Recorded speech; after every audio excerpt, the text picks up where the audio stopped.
All right, guys, so I'm starting a new book today, and it's Marcus Aurelius's Meditations, book 1. From my grandfather Verus, Verus, that's the name of his grandfather. From my grandfather Verus, decency and a mild temper.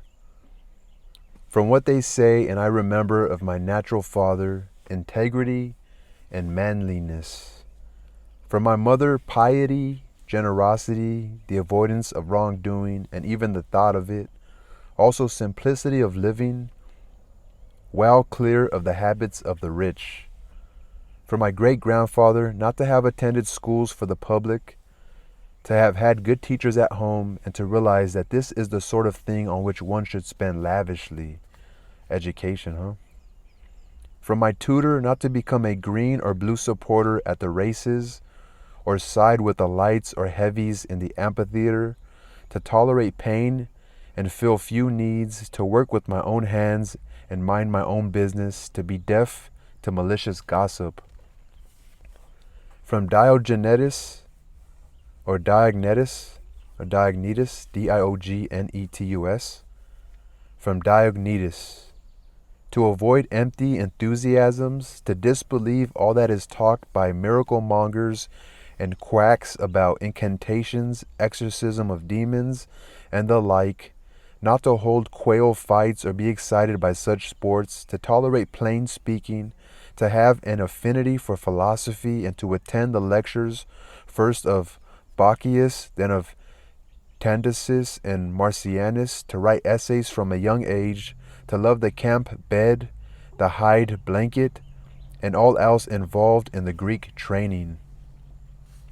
From Rusticus, to grasp the idea of wanting correction and treatment for my character, not to be diverted into a taste for rhetoric, so not writing up my own speculations, delivering my own little moral sermons, or presenting a glorified picture of the ascetic or the philanthropist, to keep clear of speechifying, versifying, and pretentious language, not to walk around at home in ceremonial dress or do anything else like that, to write letters in an unaffected style, like his own letter written to my mother from Sinunessa, to be readily recalled to conciliation with those who have taken or given offense, just as soon as they themselves are willing to turn back, to read carefully, not satisfied with my own superficial thoughts or quick to accept the facile views or facile views of others, to have encountered the discourses of Epictetus, to which he introduced me with his own copy.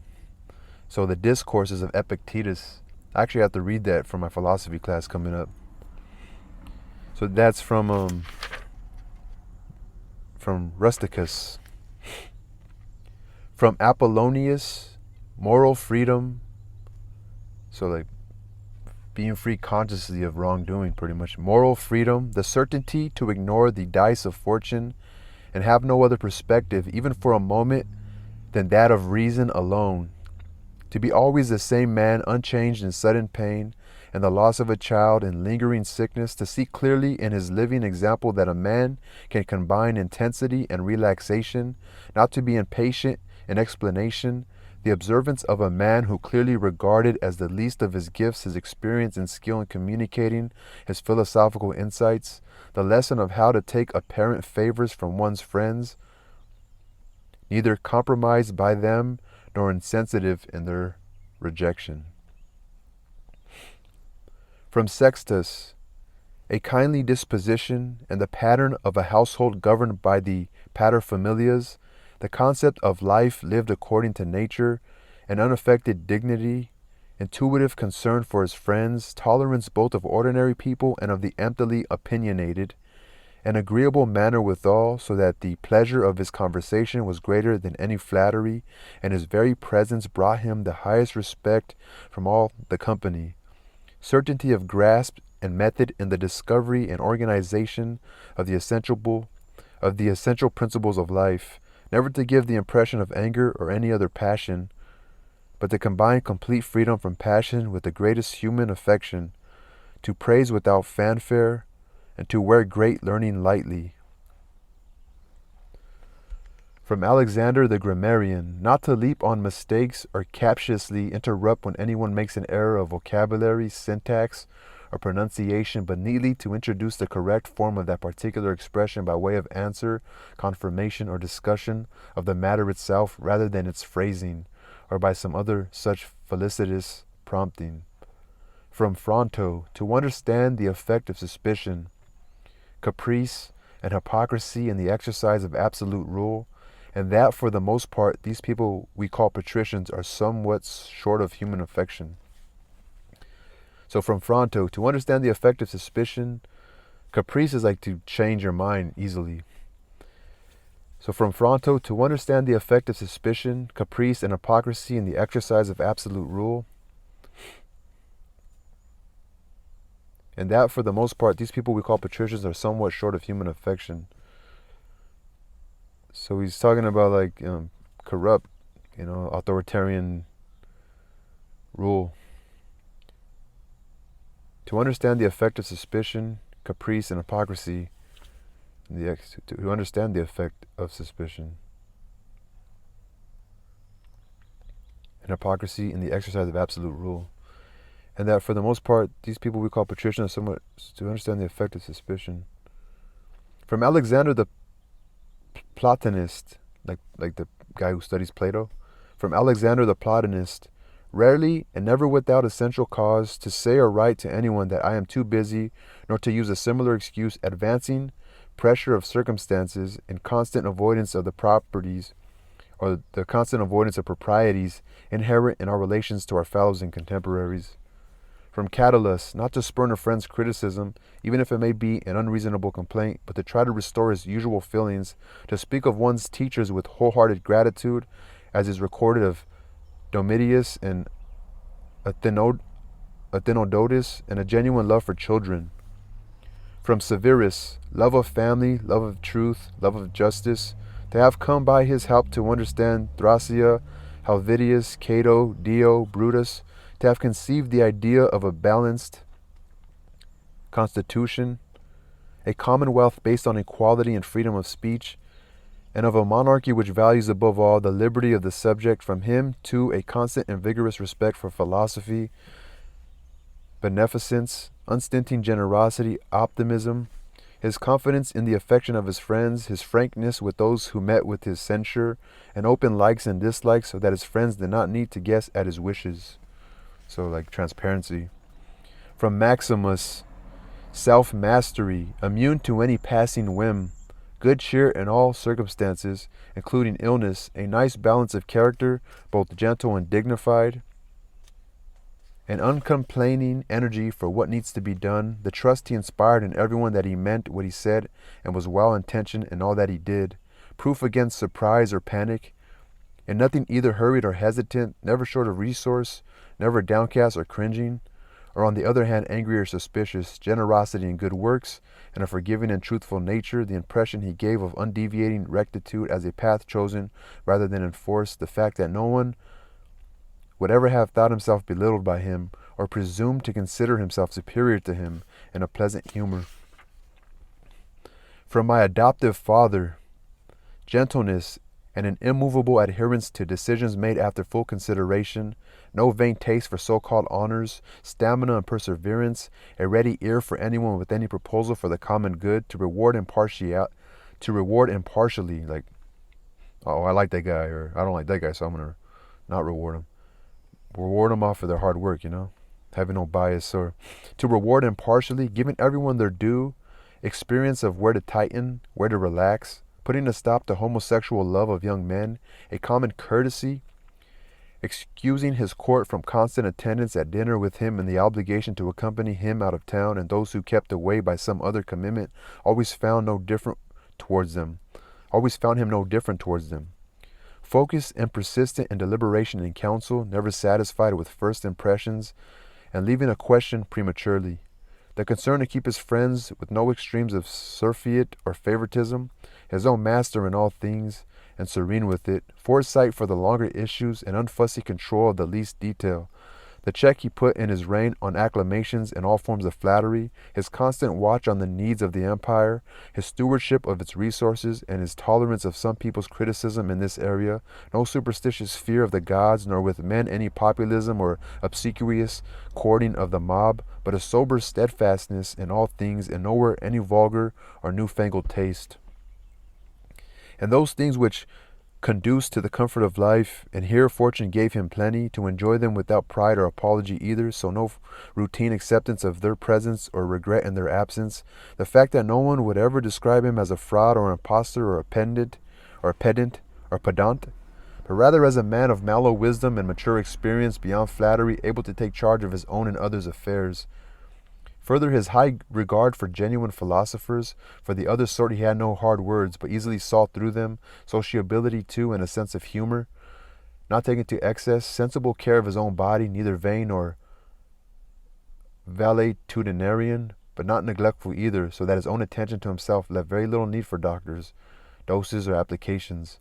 Most importantly, his readiness to defer ungrudgingly to those with some special ability, it might be in literary expression, or the study of laws or customs or any other subject, and to give them his own active support to reach acknowledged eminence in their own specialties, acting always in accordance with tradition, yet not making the preservation of tradition an overt aim. Further, no liking for change and chance, but a settled habit in the same places and the same practices, to resume instantly after attacks of migraine, fresh again and vigorous for his usual work, not to keep many matters secret to himself, only a very few exceptional cases, and those solely of state concern, sense and moderation in such things as the provision of shows, contracting of public works, doles and distributions, the acts of a man with an eye for precisely what needs to be done, not the glory of its doing. He was not one to bathe at all hours. He had no urge to build houses. He was not particular about food, the material and color of his clothes, or youthful beauty in his slaves. The fact that his dress came from Lorium, sent up from his country house there, the many details of his way of life at Lanuvium, how he handled the apologetic customs officer in Tusculum, and all such modes of behavior. Nothing about him was harsh, relentless, or impetuous, and you would never say of him that he broke out a sweat, but everything was allotted its own time and thought, as by a man of leisure. His way was unhurried, organized, vigorous, consistent in all.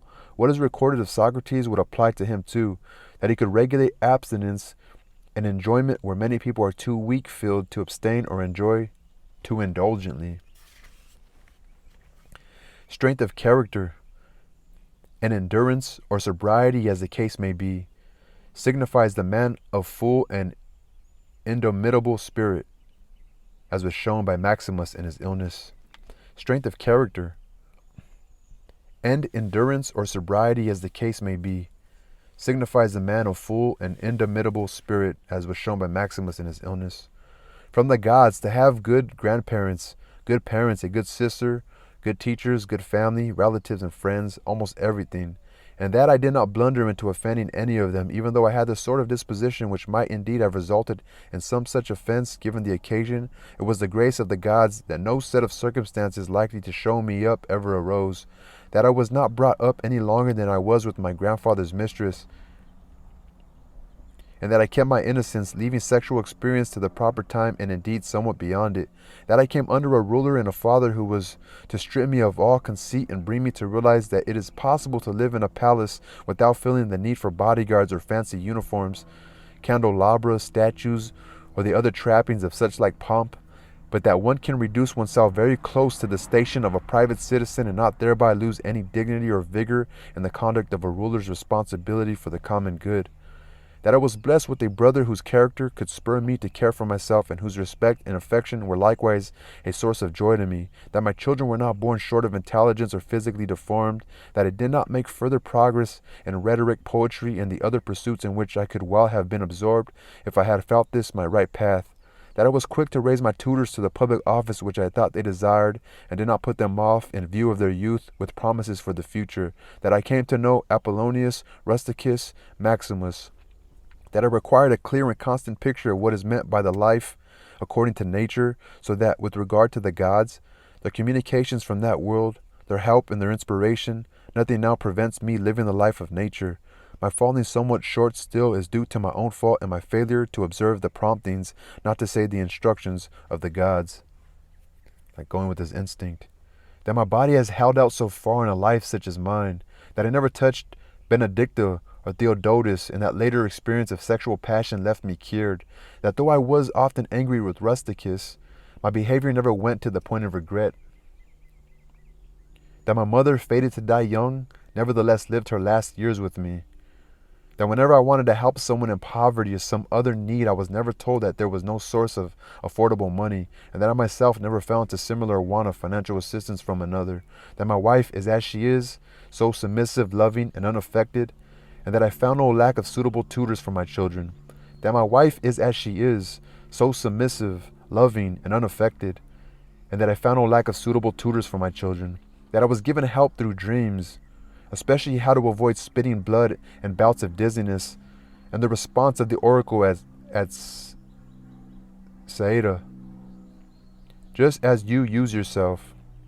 That I was given help through dreams, especially how to avoid spitting blood and bouts of dizziness, and the response of the oracle at Caeda, in quotes, just as you use yourself.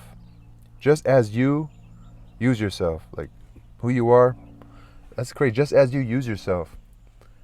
Like, once you realize who you are, you can work with your strengths. Once you know your weaknesses, you can work with your strengths, you know?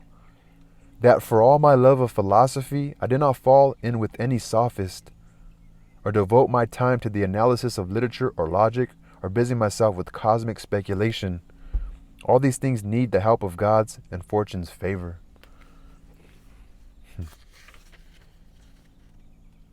That's book one. So he's kind of like not giving credit, but recognizing all the people and even, the gods that helped him throughout his life. That's book one. It's a dope book, man. Peace.